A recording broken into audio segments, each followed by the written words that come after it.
Hello, everyone. This is Isaac from Hunger Smash Fitness, and this is Cecil. Hello.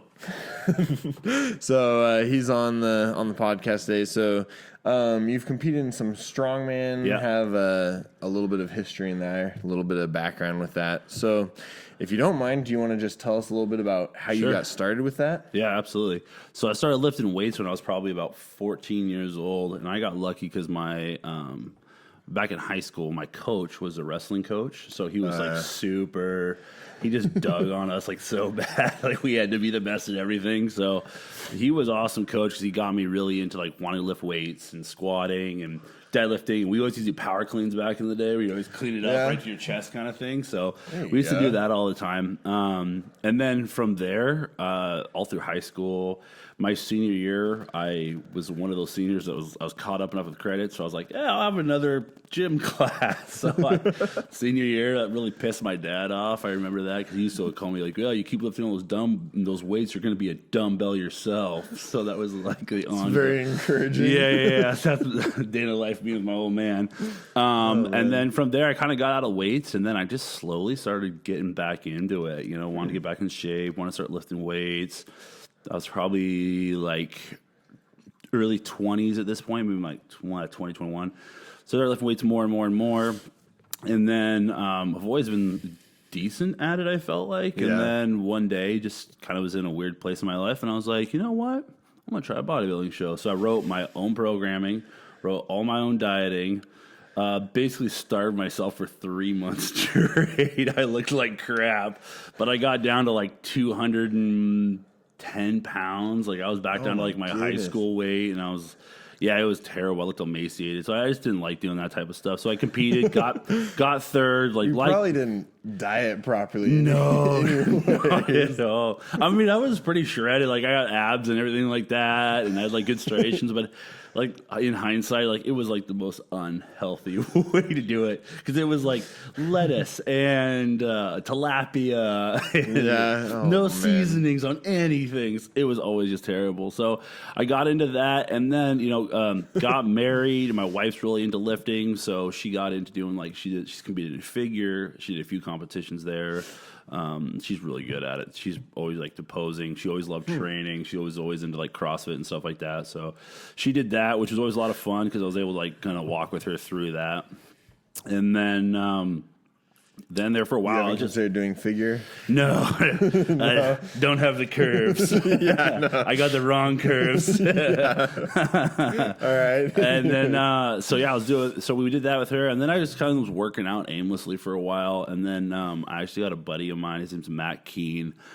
He's just kind of like I would call him like a kinesiology guru kind of a thing. I don't think he has any formal training, but he's just a nerd about this stuff. So him and I would always bounce training ideas and aspects and things that we should be trying and doing. And so then we were doing that, and then oddly enough, like my dad used to always tell me, he's like, "Man, you're too big to be. You're not the right build type to be doing bodybuilding or just regular lifting. You need to be doing strongman." And I was like, yeah, but I don't want to be that big and blah, blah, blah, just kind of like every excuse in the book to like beat around the bush of that. And then I watched this. This is going to sound corny, but actually I watched Netflix had, I think it was called Strong Like Eddie or Eddie Hall or. I can't remember the exact name that they gave for it. But anyways, I watched it and I was like, I can do that. I'm going to try that. So I hooked up with my buddy Matt again, and he wrote me like my first bit of programming for strongman stuff. And it was just tons of different movements and stuff like that. And like I saw like really good results. I can't remember, but he's got his own gym now in Bellingham that he does a lot of like personal training and stuff like that. But he's like the type of guys you can talk to him for like 3 hours about muscle structure, and the next thing you know, you're like, where am I? So he's really smart. So he wrote me my first bit of programming for strongman. I had like no equipment at this point, and I was just doing like in the gym stuff, and I was like, okay, like this is kind of where I'm at right now. Yeah, right. I was like, it's just all in the gym stuff, and then Matt kind of him and I we're still buddies. But he was off kind of doing his own training style stuff. And then I was looking for like more of a strength coach kind of stuff. And he was busy, kind of he's always been wanting to do his own thing. And so eventually him and I was just like, hey man, I'm going to work with the coach. And he's like, yeah, like I've taught you everything I know right now as far as what I think for strength training. And he's like, yeah, go check out other guys, And so I started working with a guy out of Vancouver named Chris Bridgeford. He's a great powerlifting coach. And so, yeah, I mean, he put me through the freaking ringer, just in like, because we were doing some of that. He's trained a little bit of that, and so we worked with that. So then I competed last year in April at the Empire Classic. Yeah. So it was what were the events? It was like a coin box deadlift on a 2-inch axle was the first one. Then there was a keg sandbag 60 feet over a bar. And then there was a log press to circus dumbbell, which circus dumbbell will forever be my like arch nemesis in this world. Not your favorite? No, man. Like I like doing it, but I've gotten hurt so many times doing it. There's like stupid little tweaks in my back and stuff like that, or my hip, and it's like. See, I love watching Dimitar when he does. Oh yeah, Dimitar 17. Dimitar, yeah, he's an animal. The dumbbell looks about as big as he is. he's like this little boxy guy. Yeah, dude, he's an animal. Like, yeah, and he's a beast at it too. Yeah, he's good. And it's like, how does he do this? I don't know. I think it's all about levers too. I mean, he's just perfectly proportioned for something like that. And then because there's a young kid out of Poland, Mateus, just did like a 325 dumbbell, and he only weighs like maybe 275 or something like that. I think he has bulked up a little bit, I know, since he definitely has. Too, he definitely has. But when he did that record, I want to say he was like 275. He's somewhere between like 300 and 275. But the fact of the matter is he did that press, and that dumbbell weighed more than him, and he did it with one arm. With one hand, just like absolutely incredible. So ridiculous. Yeah, so we did that. What was the other events? Yeah. There was like the power stairs where you kind of do like a duck walk, kind of bunny hop. Yeah, it's a weird deal. And then, ended up winning that show. I had a lot of fun. Met a lot of great people that were over there. Nice. And that was your first one that was my first one. And then 6 weeks before that, I managed to tear my hamstring. So I had like this awesome black streak running down the backside of my leg, and it was still like aching the whole time. So I got like. I think it was SD Wrong makes a Mark Bell slingshot. They make like a hammy cuff, and I just drugged that sucker on. I was like, "We're going for it!" Like I couldn't stop. So it was a lot of fun, And then my dad and I like really connected on it because then like once he saw me compete, he always used to ask about training, but then he was never like really into it. But then once he saw me compete, he's like, "Oh, like now I get it." And then him and he'd always call me up like, "What'd you do for training today? What'd you do for training today?" So and then from there, working with a guy. Named Ken Nowicki. He's out of sounds familiar. Yeah. He used to live down in Portland, or excuse me, he was in the Vancouver area, down south, and then he just picked up and moved over to New Hampshire. Oh, wow. Then, So and then he also runs and owns Cerberus Strength USA. So that's where I get a bunch of my Cerberus gear from through him. So him and I have been working together for like 7 or 8 months now.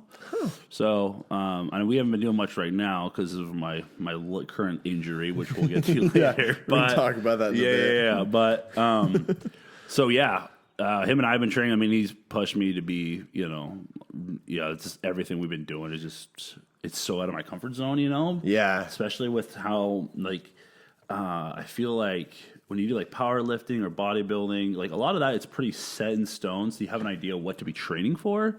And in strongman, like you can go to an event and somebody's like, "Yeah, I just made this up like 2 weeks ago." And you're like, "This sucks, man." Like nobody knows what this is. So that's what I've noticed. Well, even with World's Strongest Man this last time, they didn't release any of the weights or anything until 2 weeks prior. Exactly. And then they had that pressing medley. And then everybody thought it had to be a certain way, and And then like 10 minutes before each lift, they told every competitor who went off, they'd be like, oh yeah, by the way, you can do this lift first, but then you can do all the rest of them any way you want. So everybody was like super confused because they're like, do I do the axle press or do I do a log first? But I have to do. I was so disorganized. That part was like really disorganized, but it was really cool to see like, overhead pressing because that's always been like my like. Yeah, that's gonna be the death of me. That's always been my weak spot. Yeah, me too. I've like just recently in the last like month have gotten good at it. Really? Yeah. Up until then, it's been like watching a baby giraffe walk.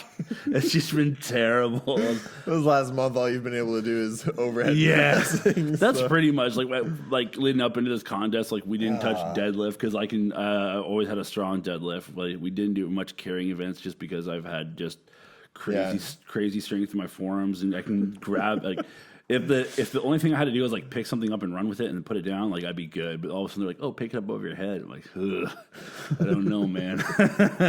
You're asking a lot out of me. Oh man.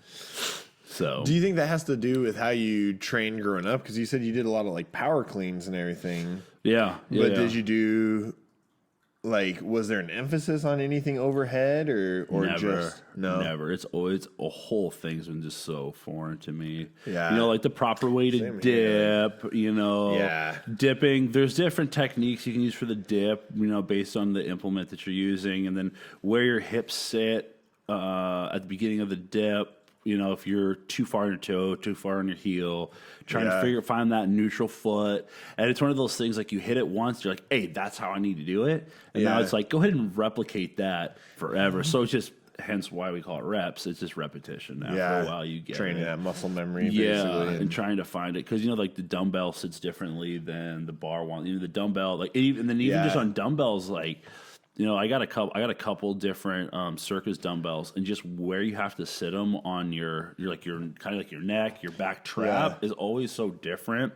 So it sucks when you start training on one style, and then you go over to like the more like I got the globe style where you can load plates into it, and it's awesome.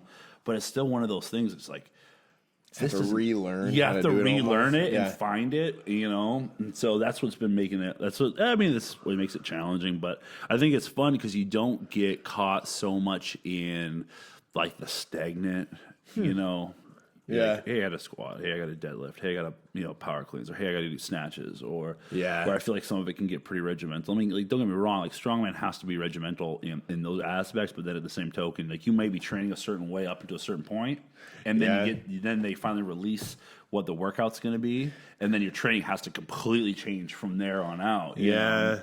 And then you have to be able to roll with the punches because it's not uncommon for some contests to be like, hey, we were going to use this implement, but we couldn't get it or we couldn't build it fast enough, so we're going to do this. And I've seen that a couple times where, like a month out from the show, they'll just drop an implement and they're like, oh, yeah, it's going to be a stone carry now. And you're like, what? Oh, my goodness. I don't have any stones to train with, so how am I supposed to do that? So that's what makes it fun. Also, what makes it frustrating is sometimes they'll like release, like I know coming into Washington's Strongest Man, they were still trying to get, or Washington's Strongest Apple, I should say, they were trying to get some implements figured out. So it's like they had the workout, but they wouldn't tell you the weight of it, which was like, gosh, I wish I knew what I was going to be touching for like, the stone. It was a stone, field stone, pick it up. Like you and I were training that one day. And squatting with it, and it was, he reported the weights for all the other classes except for super heavyweight or heavyweight men's division. It was the only one he didn't know what he was, and I get it. Like he was trying to figure out like what's hard. These what's guys are competitive. What are these guys gonna be good at? But what's also gonna make them go like, oh crap, and like kind of dread doing this lift. So that was part of it, which can be frustrating as an athlete because you're like, can you just tell me what I'm supposed to do? Oh, I know. And then you don't always get the opportunity. Well, but if he comes out with a 450-pound stone, no one's you're able like, to budget. For some reason, I thought it was going to be 300. No. So, there was, that too. And then, like, I can credit, when I started working when I was, like, 10 years old, started throwing hay and stuff like that, working on a farm.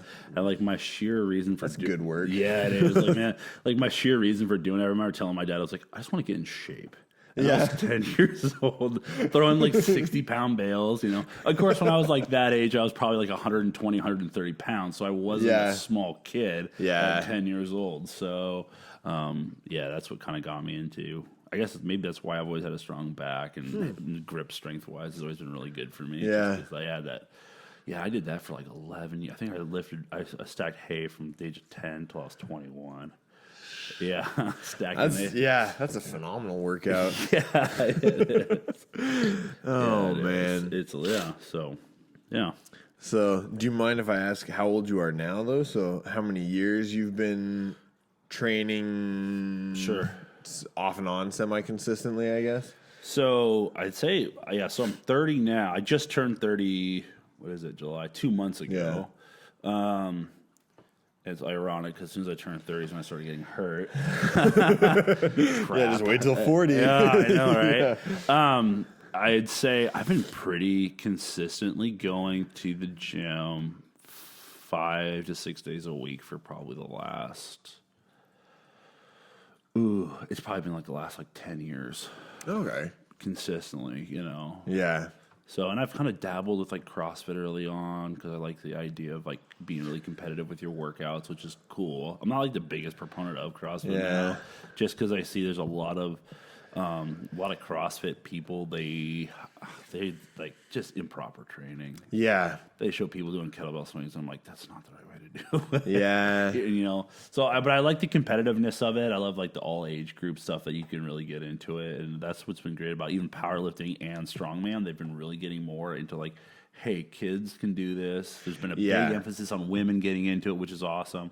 And then they're more they're dividing up into weight classes. So anybody can show up, anybody can do it. Yeah. And where I feel back in the day, it was really no, you had to be this 400-pound guy to be strongman, or the stereotypical thought of a power lifter was some dude with a double chin and a gut, wearing a squat suit, squatting, 800-900 pounds, and now it's no, you and I were just talking about this, how powerlifting is huge push on the women's side. Steffi Cohen and Haley Randall, all those other ones who are blowing out all the world records and they're setting new Wilks scores, and it's just phenomenal to see what some of the women are doing nowadays. So that's definitely been cool to see. So.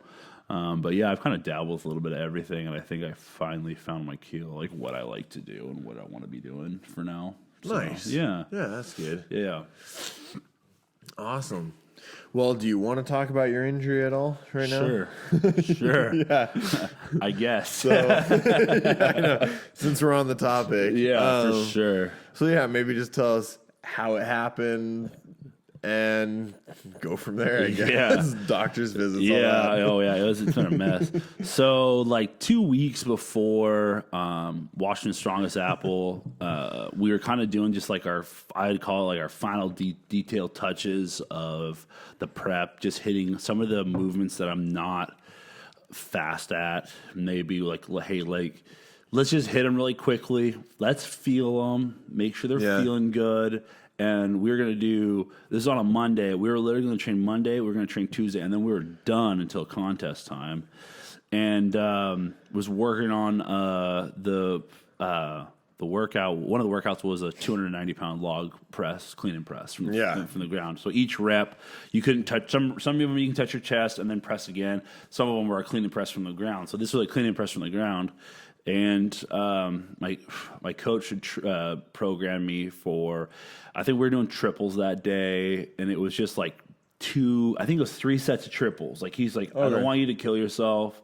I know you got more in the tank, but let's just try it. So I went to clean. I got my first 2 reps super fast. Picked them up, rated and cleaned them up to my chest, over my head, no problem.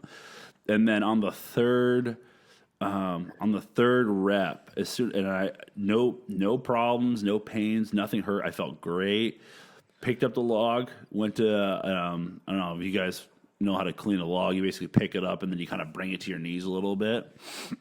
And as soon as I brought it to my knees to squat it, I heard this pop, and then my leg locked out, and I just threw the log off, man. I was Did you get that on video? No, it's not on video. But I was kind of squatted down and my leg locked, and I was oh gosh. And then I heard a little pop, kind of a cracking pop feeling. Yeah. And I was oh gosh. And then I could put weight on it. I was walking on it. It was feeling decent. And I was like, maybe it tore it, but just a little bit, you know. I felt like a cramp. Like I could still walk. I wasn't limping at that point. And I was like, oh, I'm probably good. And then, so I get home, I talk to my coach, and, you know, he's obviously really disappointed because we put a ton of work into this prep. It was like 20 or 22 weeks. Him and I just banged it out in the gym.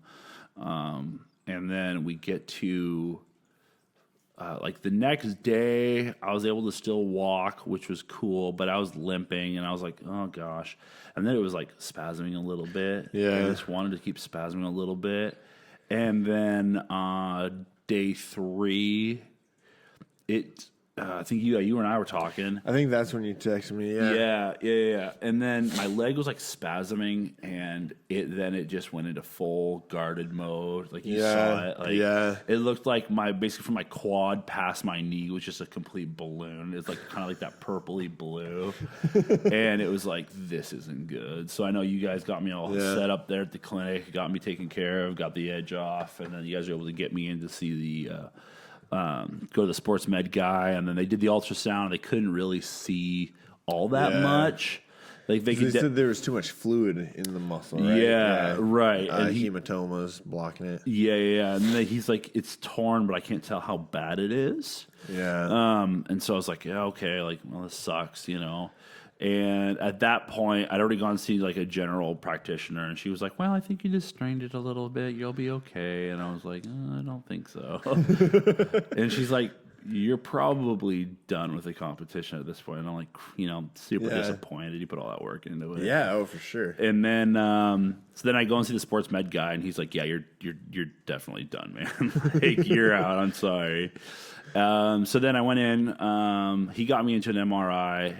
They went through the MRI. It's only, you know, they always tell you that it must be like a 20-minute deal. I was in there for 45 minutes because they did like 20 minutes worth of scans, and then they injected dye into my arm, and then I went through like another like 15 to 20 minutes worth of scans. And so that magnet, I think it's the nitrogen that's in your blood. I think it excites the nitrogen in your blood, so you actually start getting warm internally. So I'm laying there just sweating my butt off. And I said something to the guy. I was like, hey, man, like, is there a fan? He's like, yeah, there's one for your feet. And I was like, great. And I'm just my feet that are bleeding sweat, man. It was terrible. And I could, like, as I got up, I could just feel myself, like, peeling off of this, just absolutely peeling off of this MRI board. So then they take a look at it, and then oh my goodness! Yeah, so I was like, they're like, oh yeah, we'll get back to you tomorrow with it, you know, because your sports med guy's out, and then I get a call like 20 minutes later from my the sports med doctor who's been going through there in Bellingham, and he was like, yeah, no, your leg's bad. It's bad enough that I'm going to send you to the surgeon because I'm not sure what to say right now. And I was like, all right, cool. So yeah, great. So it went from you're probably fine, but you know, maybe don't do this competition to you probably need surgery. And you shouldn't be walking on your leg right now. And they put me in an immobilizer, and of course, like my leg looked like a hot dog and ready to burst out of it because it was so swollen. It's still pretty swollen. And it was so swollen that I just literally couldn't. They didn't want me to move it, but then it started. I can't think of your femoral artery. And it was like pushing on that, and my foot was going numb. So I was like, yeah, we're done with this. So I pulled that off. Well, they probably don't have an immobilizer. Oh yeah, no, that baby was maxed out. That baby was maxed out. And so So anyways, long story short, meet with the surgeon, and I was at the vastus femoris, we were just talking vastus about. medialis obliquus. Obliquus, Is kind so of basically, it's like your teardrop of your quad is where we're at. And it kind of looks like a wad of muscle coming in, and there's like another wad of muscle, like it is your tendon, and the muscle sits on top of that, and you could clearly see it's just kind of like hanging on for dear life in there. So, which, you know, no bending, no bending, no weighted, no weight, no nothing. Yeah. No. And then they also found there was a slight strain in my adductor as well. I have a pretty fat bruise on my leg right now. Yeah. And then they also found like another tear like in the belly of the muscle. That's where the hematoma was coming from. Yeah. So it was like pushing up on my leg. So my leg was like rock hard. I was like, oh gosh, this sucks so bad. It's funny now, but looking back, like I was in pain for Yeah. Like, you had it like Oh yeah, I saw you come in. yeah, you had to help me like get out of my car. Like Usually pretty jolly. yeah, I was like right now. dead in the face. So that was pretty brutal.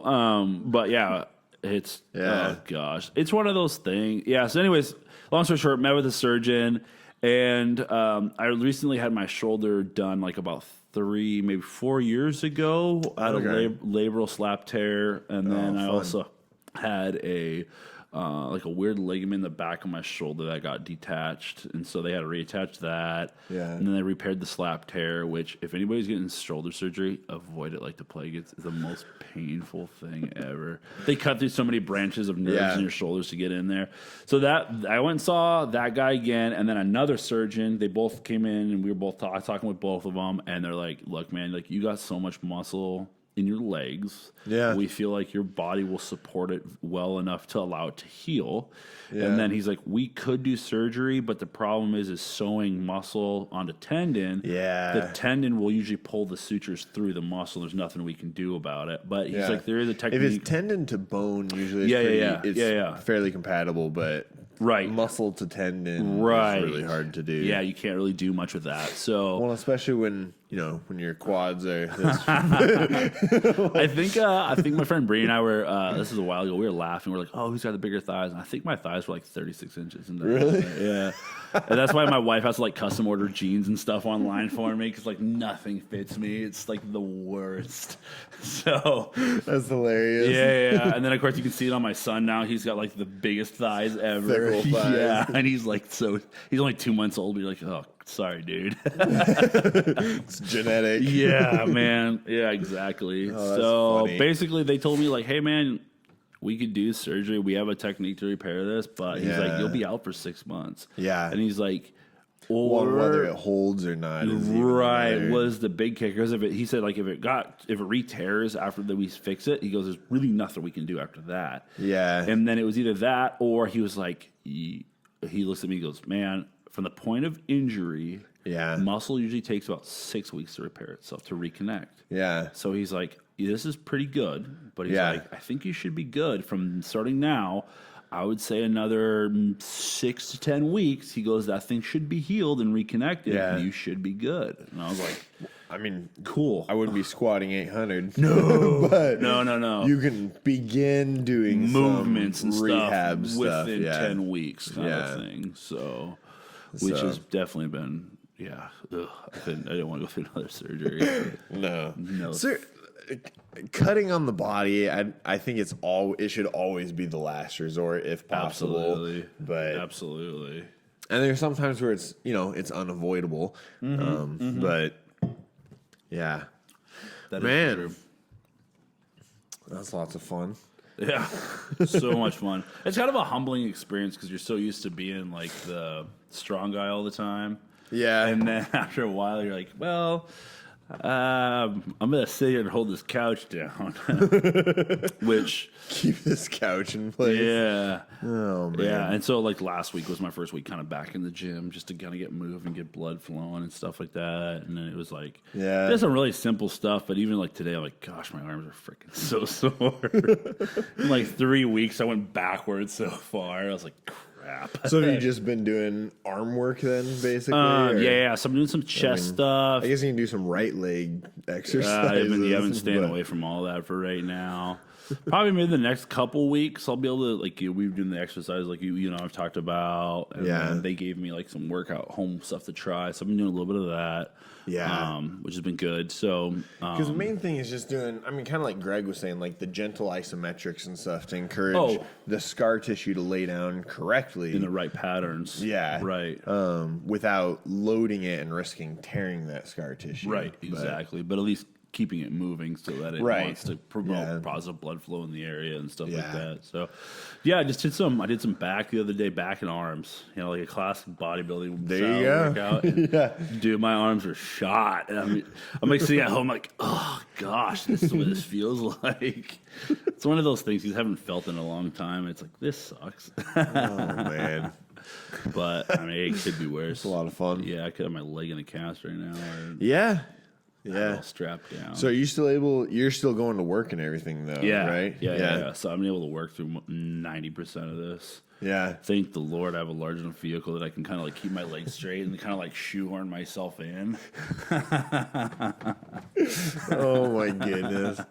Wow. It is, yeah. So driving, but I can finally bend it. Like I got up your stairs coming into the house. Yeah, that was I'm getting painful to watch, movement back into it, but yeah. I've now like finally been able to like roll over in my sleep, and because lately I've been like laying in a coffin, like I couldn't budge. Oh my goodness. My leg would just like constantly cramp up. Are you keeping it wrapped with the flex wrap still? So yeah, I've been doing that for a while, but then what happened is, dude, the hair on your legs gets caught in between it, and pulling that off is the worst.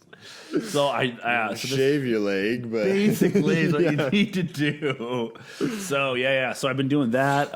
We've been I've kind of stopped doing that. This is like day 7 of walking without a crutch and having my leg wrapped up. There you go. So we're getting there. Like I was telling you, I'm like, it's starting to cramp a little bit. Yeah. So it's that fine line where it's like, I'm still hurt, but I still want to keep doing all this stuff. Yeah. But at the same token, you're like, you can't, man. Yeah, not at the moment. Yeah, exactly. Right. Exactly. And if you're desperate, I think Scenic still has the cheetah print vet wrap, so you could always put that on too. Oh, nah. Nice. Oh, yeah, for doing like horses' ankles and stuff. Yeah, cheetah print your leg. Doing like their ankles and stuff like that for the horses. Yeah, I know exactly what you're talking about. I live like right around the corner from there too. That'd be hilarious. Walking around the shop, they're like, what's on your leg? On your leg, dude? I handle complaints. Cheetah print or like leopard print. Yeah, there you go. Gosh, that'd be hilarious. Oh, that'd be so funny. So what are your plans to go from here, basically? So I got a buddy who's putting on a contest September 28th, and I might be pushing it. It's gonna be out in Gig Harbor, actually in Bremerton, I should say. So that's kind of like my tentative goal. I really want to try and do his contest. He's added some interesting things like hand over hand pull. Okay. I don't know if it's a truck pull yet, or if it's just gonna be a hand over hand, like you sit in a tire. Oh, kind of like hand over hand. Okay. So that's really cool because like they used to do it with like a boat and stuff like that. And Will Strongman's on the boat, so he's got a couple like he's got kind of like your standard stuff, and he's got a couple of like those. throwback events. That are definitely intriguing. But like we were talking about, like, I got to be careful with my legs, staying off it as much as I can. And this year the plan was to try and pick off about for sure 2. We were going to do the War of Strength. I wanted to do that one, but I'm probably not going to be healed up for that one.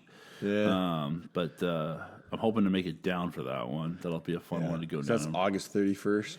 Yeah. And this Battle of the Berserkers is going to be September 28th. So that'll give me another month to heal up and train. So I'm hoping to do that one. Right now, I'm just trying to look for the contest to get obviously progress in.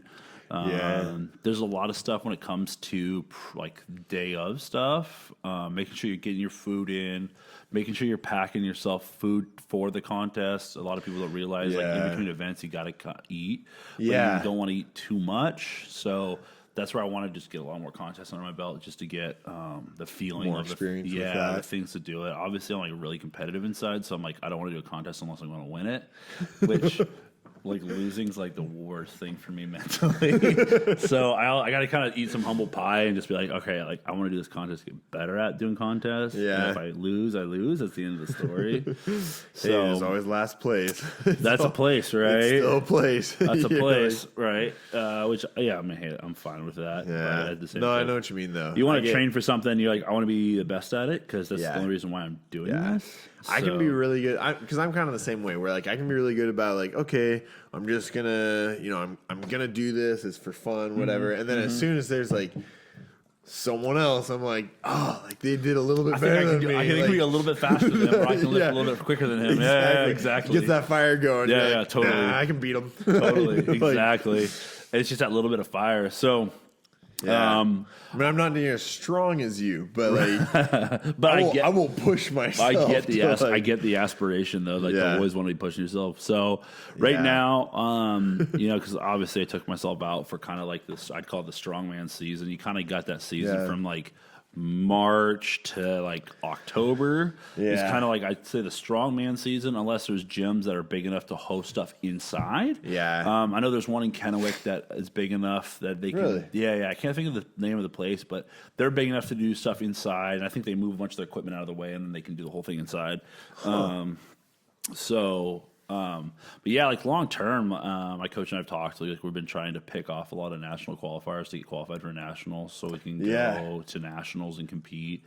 That'd be awesome. Yeah, there's strongman. There's like two federations. There's USS, which is the United States Strongman, and then there's a Strongman Corporation. So they kind of have their both. They're two different aspects of things. And certain federations require like two events that have to be done in a national qualifier of some sort. So like at Washington Strongest Apple, that was going to be a United States Strongman. Or no, Strongman Corp national qualifier. The requirements was you had to do a log press at national weights, and then you had to do a farmer's carry at national weights. Those are the two mandatory movements that were required for it. Yeah. Well, that's not bad. No, it's not. And then it's cool too doing those bigger, those level 2 events. They kind of have level 1, level 2 events, and I'm not really totally sure all the differentiations, but I know level 2 is more of like this is what the weights are at nationals, and so it's fun to do those in their division, the Strongman 2 Corporation stuff, because then the weights you're touching are going to be the same weights, so to speak, of what you'll be seeing at nationals. Okay. If those are going to be the given competition weights that are going to be used. So that's how they break it down. So to qualify, you just have to complete the log and the farmer's carry at national weights? No. You'll do all 5 events, but in order to have a national, so you have to place at the contest. Usually top 2.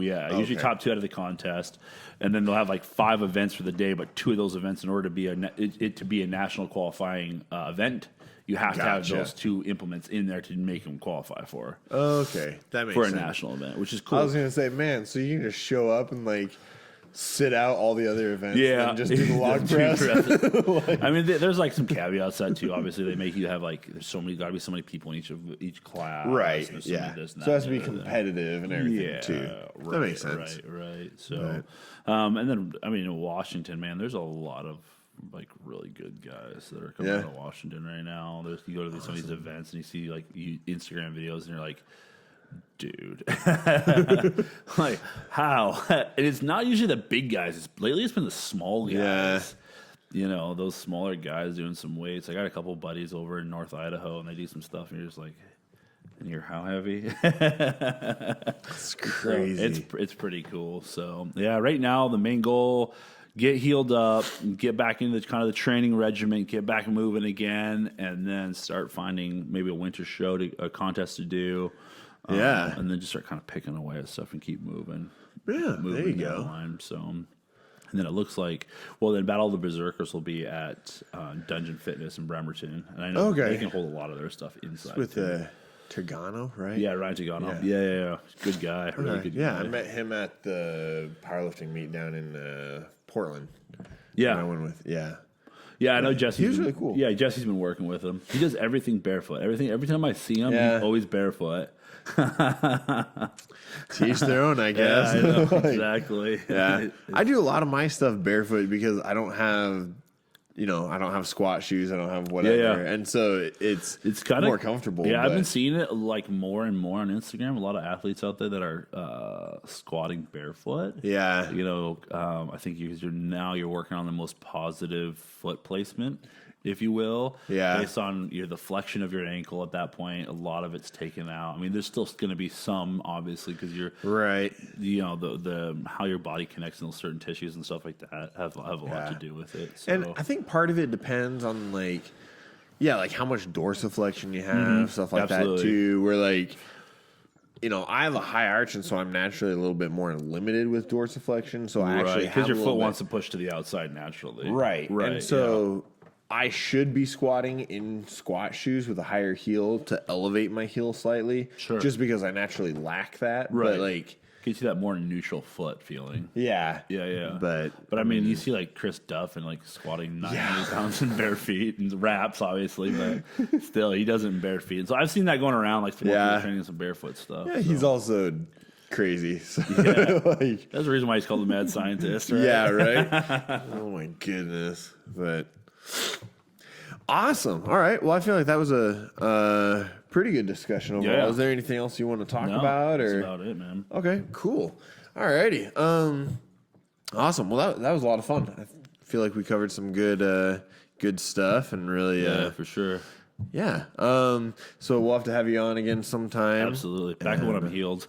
Yeah, exactly. I'm not gimping around. I really want to get like a shotgun mic or something for my camera so I can actually film like workouts and everything and like have discussions during the workout and all that sort of Get stuff. you back out to the gym and we can train out there again. Yeah, that'd be awesome. And just talk about stuff while we're lifting and so we had a really good discussion about deadlift stuff, and I noticed in your video a lot of the stuff I was telling you and I were talking about. I saw you implementing a lot more stuff in your deadlift, opening your grip, your hand grip stuff. Yeah, a lot of that type of stuff. We went down that rabbit hole for a while. Yeah, I know.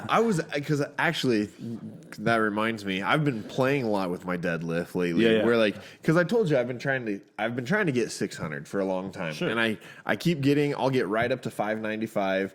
And then for some reason, put 600 on, I can't budge it. And like, can't even get it off the ground. And so I was trying different foot placement, and I think that's been me in 800. Yeah. I've gotten really close, but I just can't. Every time I get everything past, I'm like, ugh. And like it's weird, but I was playing with it though, and I found out that like doing the slightly wider stance and stuff. Yeah. Like I feel it way more in my legs and not my back, but I can't lift as much doing that. And so I think my legs are the weak link in that. Absolutely. So I think for now I'm gonna drop weight and just dial your form in. Get my form going and then slowly increase weight with that. But it was good. Some insight, some good insight for that. Safety squat bar will be like your for help with that posterior chain movement stuff. Yeah, I want to get more. I really want to get an axle bar and a safety squat bar. Those are like the two things I'd love to get. Yeah. But elite FTS makes a really nice squat. A nice safety squat bar. That's but that I'd probably go with. There's money is the problem. Yeah, a lot of the times that freight on that stuff is so expensive. Yeah. It's not so much the part itself. I mean, I got like setting up doing my own gym, setting my gym up, like probably 99% of my stuff's always been like secondhand stuff that I found. So I've always been able to just go pick it up. Yeah. But it's not. I've had to order like one thing. Like I think I ordered my dumbbell, and it was used from Nationals. I got a smoking deal on it, but nice. Just the dumbbell. The dumbbell was like 130 pounds, and the box is like. Nothing big. Yeah. The freight on it was almost $200. Oh my goodness. Yeah. It's ridiculous. Yeah. I think the freight made up almost like 2/3 of the price of the dumbbell. I was like, damn, man. It just came in a cardboard box, but it was like one of those. Really? So heavy. Yeah. Oh my goodness. They didn't even use like, parts of a pallet or something. No. No. That would actually be the smart way is request it on a pallet because it's a lot cheaper that way. But no, it came in a cardboard box and it was like almost $200. I think it was like $185 for freight on that stupid thing. Oh my goodness. Yeah, I was like, well, that's cool. All righty. All right. Well, awesome. Good deal. Well, good discussion today. We'll look forward to having you on again. And so just a reminder to always improve that 1%. Thanks. Have a good day.